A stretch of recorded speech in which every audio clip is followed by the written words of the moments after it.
Late in the afternoon of the 26th of January 1945, the snow-covered forest of Holtzwihr, Alsace, was weighed down by an atmosphere so heavy it felt suffocating. Hidden among the bare trees was a small group of remaining American soldiers, exhausted, frozen, stiff, their ammunition steadily running low after days of being battered by successive counterattacks. They knew very clearly that they were standing on the final blocking line, and if this position collapsed, the door would be thrown wide open for German forces to pour through. In front of them, from the fog and white snow, the Germans were advancing. The heavy grinding of tank tracks against the frozen ground, the steady thud of infantry closing in step by step, methodical, cold, and unhurried. It was an overwhelming force, supported by tanks, moving straight toward the small group of American soldiers ahead of them. The commander of that American group was only a 19-year-old second lieutenant. Small in build, with a face still marked by youth, he looked nothing like someone who could stand firm against an entire enemy unit. Yet at this very moment, in the snowy forest of Holtzwihr, that young American soldier was about to make a decision far beyond anything taught in combat manuals. He picked up the radio and requested American artillery to fire directly onto his own position, choosing to turn himself into the center of the firestorm in order to halt the German advance.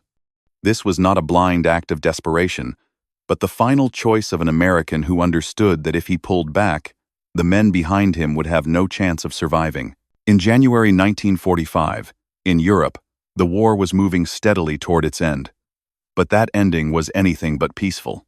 The Allied forces had just survived the final and most desperate blow of Nazi Germany at Ardennes, the Battle of the Bulge, where the Wehrmacht had committed its last reserve units in a gamble for survival. That counteroffensive failed, but it did not cause Germany to collapse immediately. In eastern France, the region of Alsace still bore an unhealed wound, the Colmar Pocket. This was the last stronghold where German forces still held ground on French territory. It was not a small, isolated outpost, but an entire fortified zone, where Berlin concentrated roughly 75,000 troops under a clear order to hold at all costs. For Hitler, Colmar was not only of military value, but the final political symbol meant to prove that Germany still stood its ground on French soil. For the Allies, the Colmar Pocket was a thorn that had to be torn out if they were to open the door for a direct advance toward the Rhine and into German territory. American and French forces launched a coordinated encirclement campaign, attacking from multiple directions to choke off the area. On the northern side of the Colmar Pocket, the assault mission was assigned to the U.S.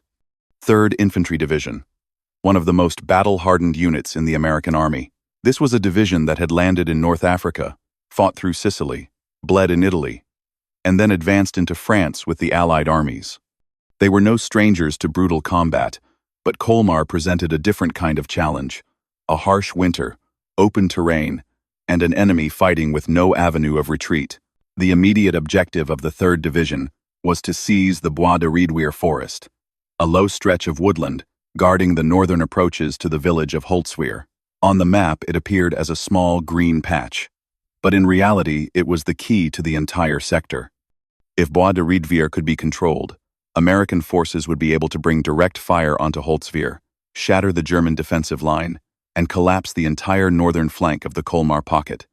If they failed, German forces would retain a counterattack corridor and threaten the entire attacking formation to the rear, and it was here that everything quickly turned into a nightmare. On the 23rd of January, 1945, the 30th Infantry Regiment of the 3rd Division was ordered to open the way, attacking straight into Bois de Riedwehr. But what awaited them was not a forest easily taken.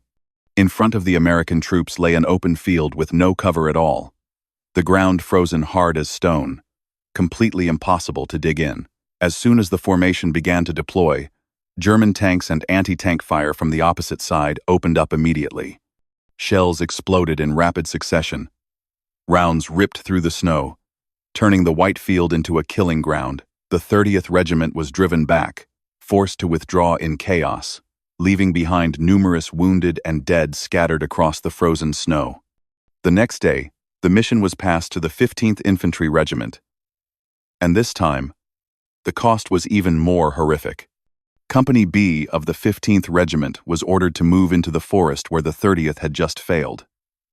But they barely had time to establish their positions before being crushed by German artillery and infantry fire.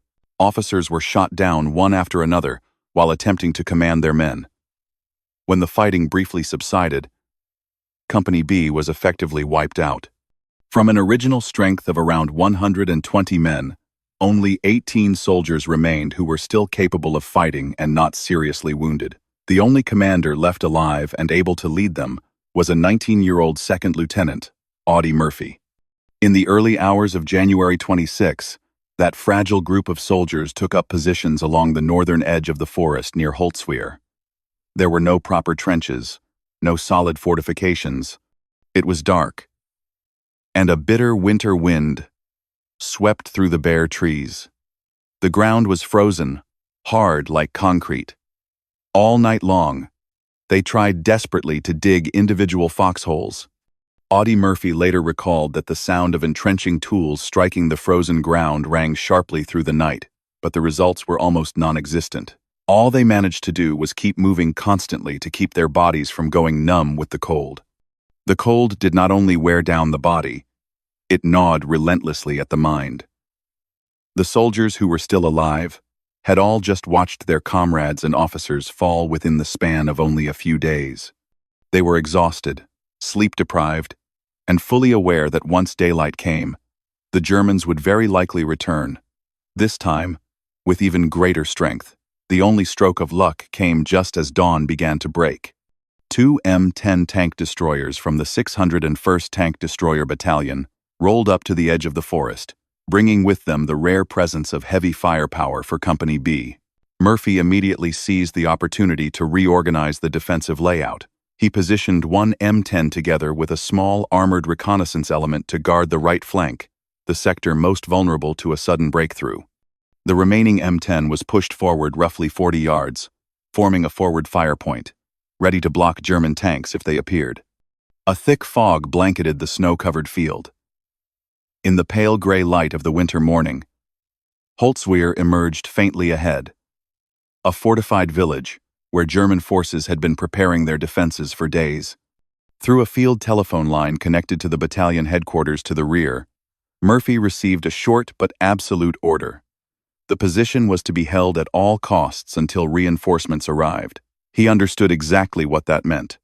If this thin defensive line were pierced, the Germans would not only retake the forest, but could drive straight into the flank of the entire regiment behind him, collapsing the whole northern thrust of the Colmar offensive.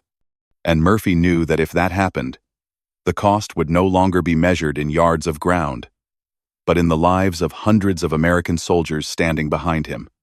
At exactly 2 p.m., on the 26th of January 1945, the taut silence hanging over the forest of Holtzwihr was torn apart by the first explosions. German mortars began to fall, not as scattered probing fire, but as a carefully planned preparatory barrage.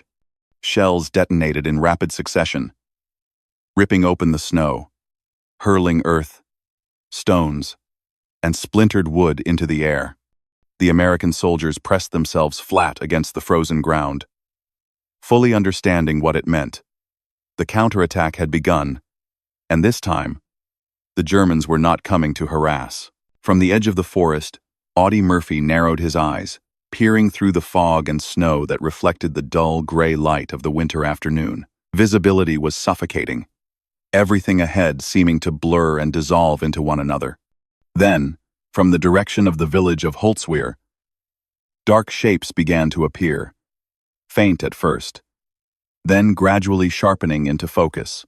6 Panzer tanks crawled out of the mist in single file, steel tracks grinding against the frozen ground, producing a low, heavy sound. Steady, cold, and relentless. Close behind them moved a massive body of men advancing in unison. Around 250 German soldiers, wearing white snow camouflage cloaks, blended almost perfectly into the surrounding landscape as they advanced in broad waves. From a distance, the formation looked like a white tide rolling across the field, not chaotic or noisy, but slow, deliberate, and certain, carrying an irresistible sense of momentum. One American soldier later recalled the moment in a single sentence. "It was like the entire field suddenly came alive and started moving toward us."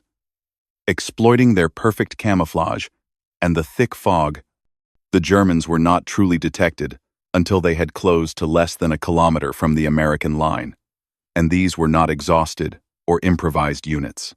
They were troops of the 2nd Mountain Division, an elite force that had fought in the brutal conditions of Norway and had just been redeployed to Colmar to hold the final defensive line.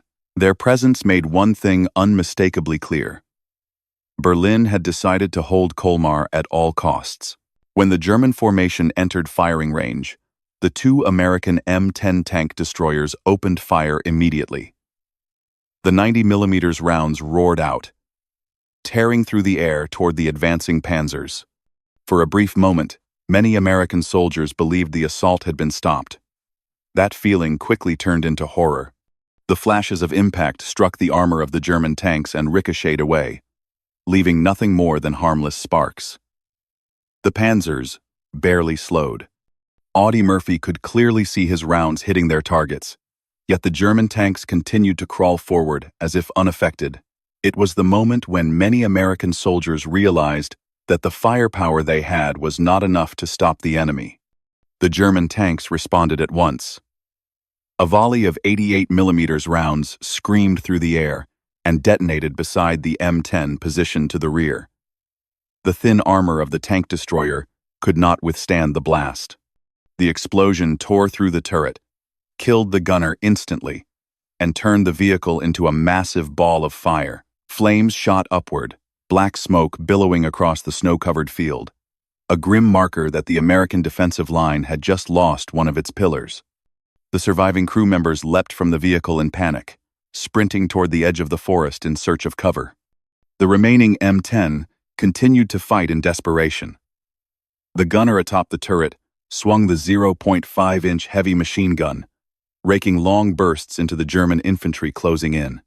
At the same time, the auxiliary 0.3-inch machine gun fired in support, cutting down groups of German soldiers running across the open field. For a few brief minutes, this firepower did inflict real losses on the advancing enemy. But then disaster struck. In an attempt to maneuver to a new position to avoid being hit directly by German tanks, the M10 skidded, slid into a shallow roadside ditch, and became stuck. The main gun dipped into the ground, unable to elevate and fire. The vehicle sat awkwardly, immobilized, fully exposed to the fire of the German Panzers. It was no longer a weapon, but a target. With no other option, the crew was forced to abandon the vehicle and sprint desperately into the forest, leaving behind the last remaining armored support of Company B. In just a few short minutes, all American mechanized firepower had been knocked out of the fight. Ahead, the Panzers continued to advance, with hundreds of German infantrymen charging forward behind them in a wide formation. Against such overwhelming force, the 18 remaining American soldiers stood almost no chance if they continued to hold their ground. Audie Murphy looked around and understood clearly that if the company stayed, they would be crushed within minutes. It was at that moment that Murphy made the decision that would later be remembered as one of the boldest moments of the Second World War. He ordered all remaining soldiers to withdraw deep into the forest to preserve what was left of the unit. The order was delivered quickly and decisively, allowing no argument. Some of the men turned back to look at him, unable to hide their hesitation. They knew that withdrawing meant leaving their commander behind.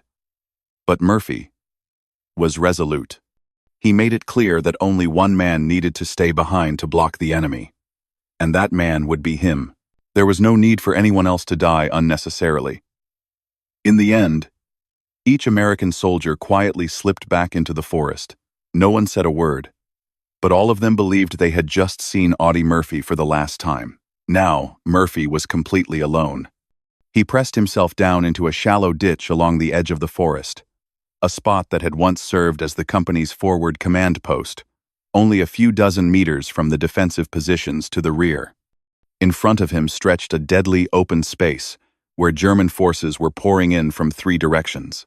The grinding clatter of tank tracks on frozen ground mixed with shouted German commands, echoing through the cold wind, drawing closer by the second. Murphy lifted the field telephone, connecting directly to the battalion headquarters more than a mile to the rear. His voice was short and precise as he requested that the artillery stand by to fire on coordinates he was about to give. When everything was ready, a red flare was fired into the air, tearing through the gray sky as the signal to open fire. "Fire for effect!" Murphy shouted. Immediately, from the rear, American artillery answered. The thunder of 105mm guns rolled in, shells screaming overhead and exploding amid the German formations. Snow, earth, fragments of metal, and bodies were hurled into the air, turning the white field into a scene of chaotic destruction. Murphy continued to adjust the artillery fire, calling in each barrage directly onto the advancing enemy formations, while using his M1 carbine to cut down any German soldiers who attempted to break through the curtain of fire. The Germans kept coming despite the casualties, and the distance between them and Murphy closed rapidly. When the enemy was less than 50 meters away, an officer at the rear headquarters frantically asked over the phone how close the Germans were. Under the rain of bullets and exploding shells, Murphy calmly picked up the receiver and replied in a cold, faintly mocking tone, telling him to stay on the line because he would let him speak directly to a German soldier right now. It was a moment that showed just how close the enemy had come, and at the same time a clear testament to the young lieutenant's refusal to give ground, willingly turning his own position into the center of a steel storm in order to halt the German advance.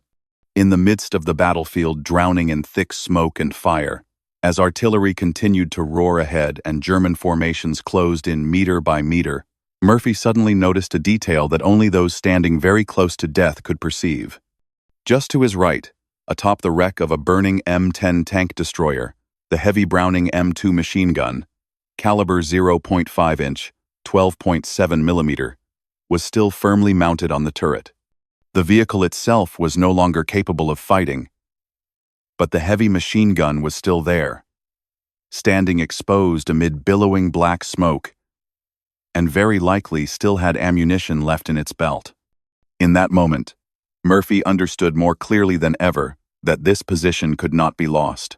If the Germans broke across the open field ahead, not only would the 18 men of Company B be wiped out, but the entire battalion to the rear would have its flank torn open, triggering a chain of collapse that could not be stopped. There was no time left to weigh the options. Murphy sprang up from the shallow ditch and charged straight toward the burning M10. Flames had already engulfed the vehicle, thick black smoke rolling upward in heavy waves, and anyone could see that it might explode at any moment as the ammunition inside continued to heat. But Murphy did not look back. He climbed onto the scorching hull, pulled himself straight up onto the turret, and seized the 0.5-inch machine gun, as if it were the last remaining chance. When Murphy rose to his feet, his entire body was fully exposed atop the burning vehicle, with no cover, no protection, completely silhouetted before hundreds of enemy gun barrels aimed directly at him. Almost instantly, German machine guns and rifles erupted. Bullets tore through the air around the vehicle, slamming into steel, earth, and snow, forming a dense storm of metal converging on the lone American soldier. Murphy chambered the weapon and began firing. No hesitation, no warning shots. He unleashed long bursts from the Browning M2 into the enemy formation. The 0.5-inch fire swept across the snow-covered field like a gigantic scythe, cutting down groups of German soldiers advancing in the open. Bodies collapsed onto the ground, dark streaks of blood spreading across the white snow. Murphy did not fire wildly. He selected his targets carefully, sweeping his fire in rhythm with the German infantry's advance, concentrating on the densest clusters where they were trying to mass for a push forward. Later, Murphy explained his choice with the cold logic of a combat soldier. He did not waste 0.50-inch ammunition on tanks, something even 90mm shells could not penetrate, but poured all of his fire into the infantry. Without infantry support, the tanks were forced to hesitate. The effect was almost immediate. under the crushing fire of the 0.5-inch machine gun. The advancing German formation began to falter. The men in front fell, those behind were forced to drop flat into the snow. Survival instinct made them hesitate in the face of a muzzle that continued to spit fire without pause. Some German soldiers tried to change direction, crawling along shallow ditches and drainage channels to approach Murphy's position from the flank. But that very recklessness sealed their fate. Some of them crawled to within barely 10 meters of Murphy's position, believing they were close enough to escape the direct fire. But Murphy saw them, and at that distance, no one had time to react. Short, precise bursts ended each attempt to close in almost instantly. From the edge of the forest behind him, Sergeant Elmer Brawley and the remaining American soldiers witnessed a scene that seemed almost impossible to believe. Brawley later recalled that at times the German soldiers were only about 10 yards from Murphy, and Murphy cut them all down. From the ditches, across the open field, all the way to the forest edge. Any movement drew his fire. The accuracy and continuity of his firepower drove the German infantry into panic. With no infantry screen left in front of them, the Panzer tanks were forced to halt, bunching up at the edge of the field. They fired back fiercely from a distance, but did not dare push any farther forward. Without infantry support, the massive steel machines became hesitant and ineffective. Smoke from the burning M10 continued to billow around Murphy, partially enveloping his small frame. Fire, smoke, explosions, and gunfire merged into a single chaos that prevented the Germans from pinpointing the exact position of the man inflicting such devastating losses on them. Murphy himself recognized this advantage. He later said that amid such smoke and thunderous noise, the enemy could not clearly hear the sound of the 0.5-inch machine gun, let alone determine where he was firing from. Shielded by the smoke, Murphy calmly changed ammunition belts, checked the glowing hot barrel, and continued firing. The snow-covered field in front of him became a killing ground, where any movement could mean the final shot of an unlucky man. The Germans did not accept defeat easily. From the rear, a salvo of 88mm shells screamed in, aimed directly at the burning M10. 2 rounds struck the vehicle. The violent explosion tore through the air, blasting steel fragments outward and hurling Murphy from the turret. The impact left his ears ringing, his vision darkening, his entire body reeling. For a brief moment, Murphy was swallowed by smoke, fire, and debris. From a distance, the American soldiers who saw it were certain their lieutenant had been killed. But Murphy did not die.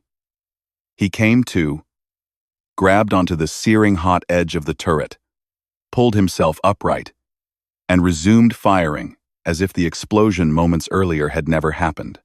Later, with the dry humor of a soldier long accustomed to death, Murphy said he only remembered being shaken violently, and that the most remarkable thing was that for the first time in 3 days, he felt his feet growing warm again.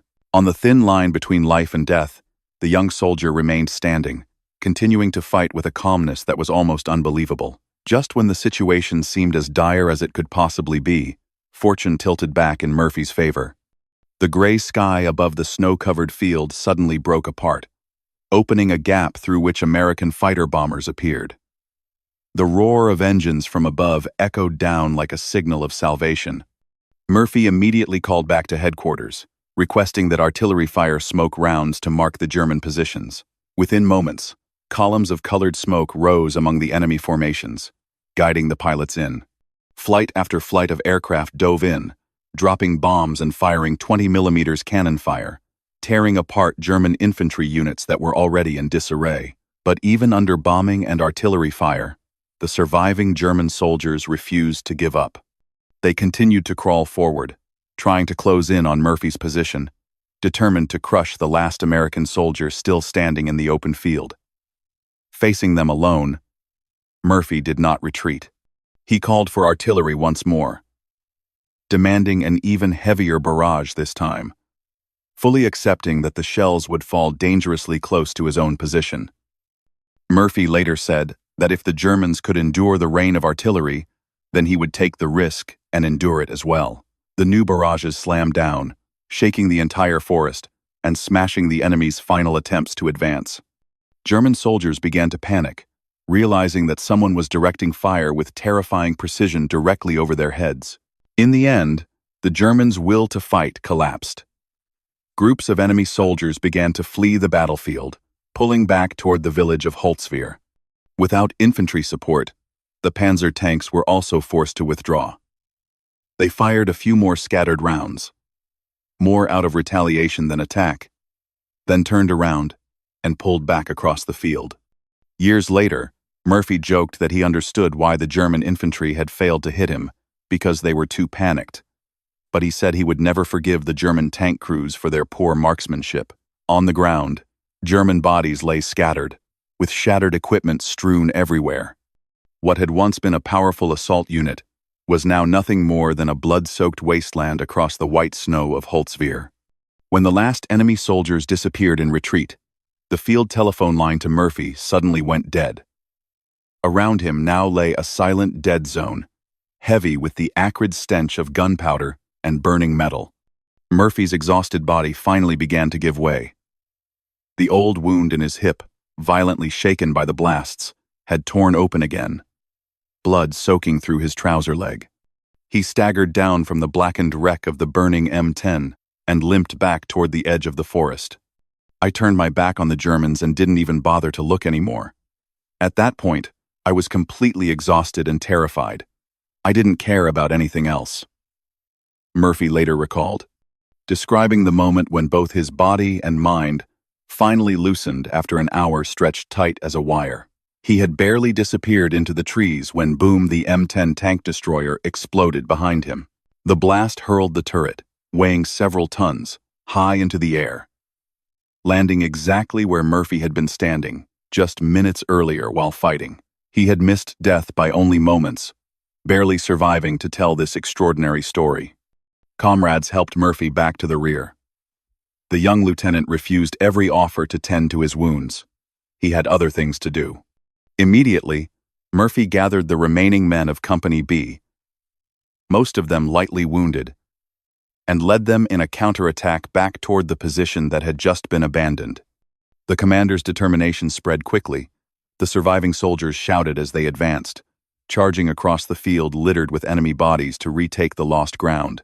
With no German firepower left to stop them, Company B rapidly reoccupied the morning's defensive line. German forces fell back, leaving their wounded and dead scattered across the battlefield. American troops swept the area until they were certain the enemy had withdrawn completely, then halted and dug in to await reinforcements. That afternoon, we lay among the comrades who had fallen, Murphy later recalled with quiet sorrow. Darkness slowly set in. Beside the forest edge ran the Colmar Canal, its water clouded red. Soldier Brad Croker remembered, "After the bloody fight, we went down to the canal to drink. The bodies were so thick we had to push them aside just to reach the water."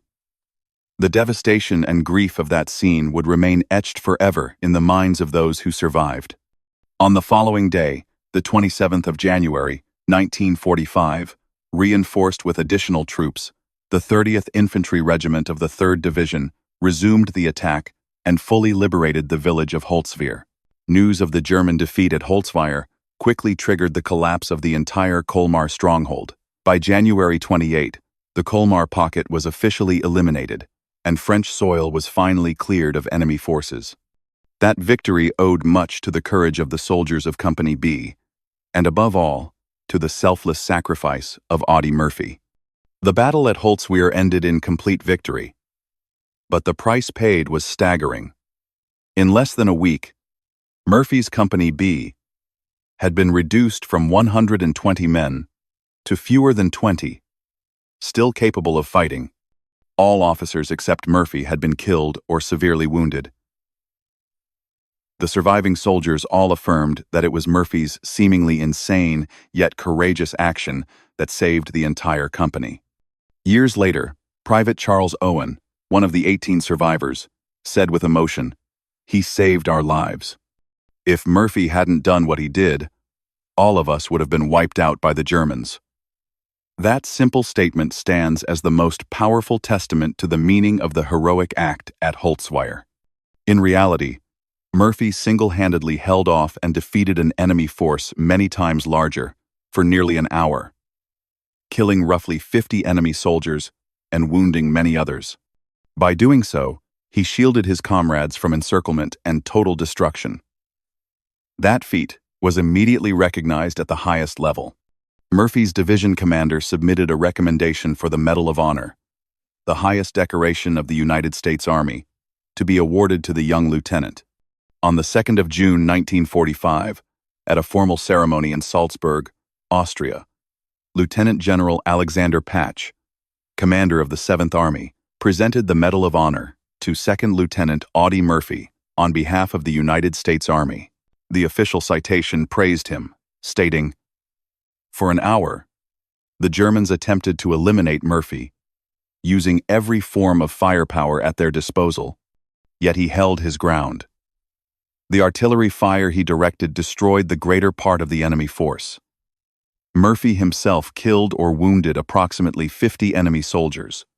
His indomitable courage and determination to hold his position at all costs saved his company from encirclement and destruction, and secured the forest objective the enemy was intent on capturing." These were not words of exaggeration, because every line was written at the cost of blood and lives on the battlefield. At the same ceremony on the 2nd of June 1945, Audie Murphy was also awarded the Legion of Merit and the Presidential Unit Citation on behalf of the 3rd Infantry Division for its combat achievements at Colmar. Audie Murphy was not yet 20 years old at the time, yet he had already become a living legend of the United States Army. Including the Medal of Honor, Murphy received a total of 28 decorations, encompassing every major U.S. military award of the period. Along with several decorations from France and Belgium, he officially became the most decorated American soldier of the Second World War. His almost unbelievable feats on the battlefield led the press to hail him as a real-life, honest American GI, a living embodiment of the common soldier. Murphy's image, the small-framed young man with a shy, boyish face, appeared on the cover of Life magazine, becoming a symbol of the courage of his generation. When a reporter later asked what had driven him to risk everything and stand alone to fight to the end at Holtzwihr, Murphy answered quietly, "Because they were killing my friends." That simple reply captured every reason, and it was enough to move the hearts of millions. After the war, Murphy returned home as a national hero. He was welcomed by jubilant parades, attended honors banquets, and delivered speeches across the country. Yet by nature modest, Murphy never felt comfortable with the spotlight cast upon him. In 1949, he wrote his memoir, To Hell and Back, later translated into many languages. Recounting his wartime experiences, the book quickly became a bestseller because of its honesty and emotional power. Hollywood soon invited Murphy to act, and he played himself in the film To Hell and Back, 1955, based on the memoir, helping the public better grasp both the feat at Holtzwihr and the darker realities of war. Beyond that, Murphy appeared in more than 40 films, becoming a movie star of the 1,950 seconds and 1,960 seconds. Yet behind the Hollywood facade, Audie Murphy quietly struggled with the psychological scars left by the war. He suffered from insomnia, severe depression, and persistent combat memories, at times sleeping with a loaded pistol under his pillow. In that era, the condition was not yet known as PTSD, post-traumatic stress disorder. But Murphy was an early advocate for mental health support for veterans, an enduring, humane legacy he left after the war. In 1971, Audie Murphy died in a plane crash at the age of 46.